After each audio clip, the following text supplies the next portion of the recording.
hasratim, biringiz jannatim, tugamas siz uchun aytilar rahmatim.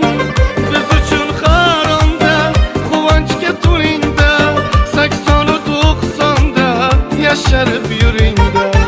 Dadajonim mani, onajonim mani, olamda ikkingiz yagonam mani.